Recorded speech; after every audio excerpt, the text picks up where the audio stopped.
ఇక్కడ చూడండి, పోలీసులు సంయమనం పాటించాలి, నిరసనల్లో యువతను సముదాయించాలి సుప్రీంకోర్టు, వారు చెప్పేది వినాలి, పరిస్థితి చేయి దాటకుండా చూడాలన్న సిజేఐ, కొందరు దారి తప్పి రాళ్లు విసిరినా జాగ్రత్తగా డీల్ చేయాలని సూచన.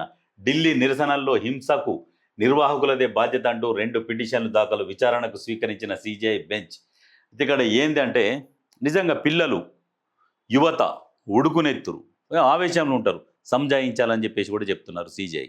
ఇక్కడ ఏంటంటే మెయిన్ నిరసన సమయంలో భద్రతా బలగాలు సమయం పాటించాలని, యువతలో కొంతమంది దారి తప్పి రాళ్ల దాడులకు పాల్పడినప్పటికీ వారిని ఓపికతో సముదాయించాలని సుప్రీంకోర్టు వ్యాఖ్యానించింది.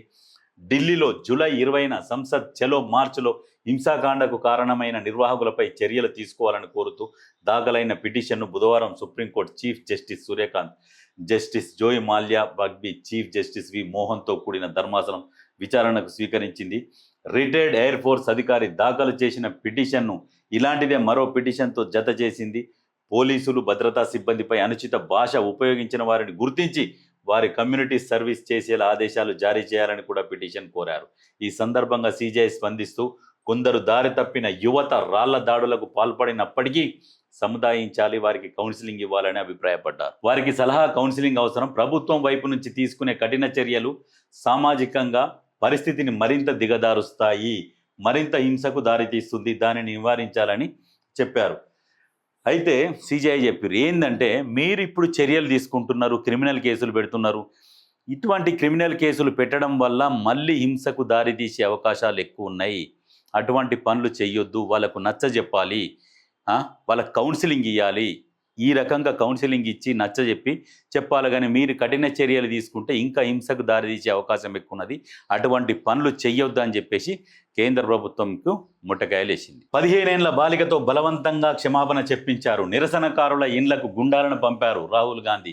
విద్యార్థులపై కేంద్ర సర్కారు దౌర్జన్యం చేస్తుంది, విద్యా వ్యవస్థలో సంస్కరణలు, పేపర్ లీకేజీకి అడ్డుకట్ట వేయాలని డిమాండ్ చేస్తే బెదిరిస్తున్నది. దేశ అగ్రశ్రేణి నాయకత్వం కంటే యువతలోనే ఎక్కువ ధైర్యం ఉందని హోంమంత్రి అమిత్ షా బాధ్యతల నుంచి పారిపోతున్నారని ఫైర్.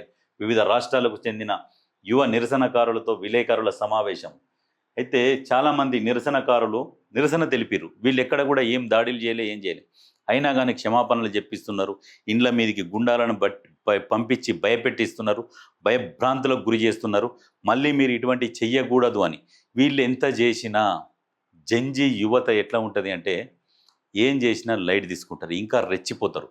వాళ్ళని రెచ్చగొట్టొద్దు, మంచితనంతో బుజ్జగించి కౌన్సిలింగ్ ఇచ్చి, మేము చేసింది తప్పు జరిగింది, మా తప్పు అయిపోయిందని యువత ముందల తప్పు ఒప్పుకోవాల్సిందే తప్ప వాళ్ళ ముందల మేము ఇంకా మిమ్మల్ని అనగదొక్కుతామంటే, నువ్వు రబ్బర్ బంతిని గోడకు ఎంత గట్టిగా కొడితే అంత రిటర్న్ వస్తుందో యువత కూడా అట్లనే వస్తుంది. ఇంకా ముందుకి ఇంకా చూపిస్తారు ఖచ్చితంగా.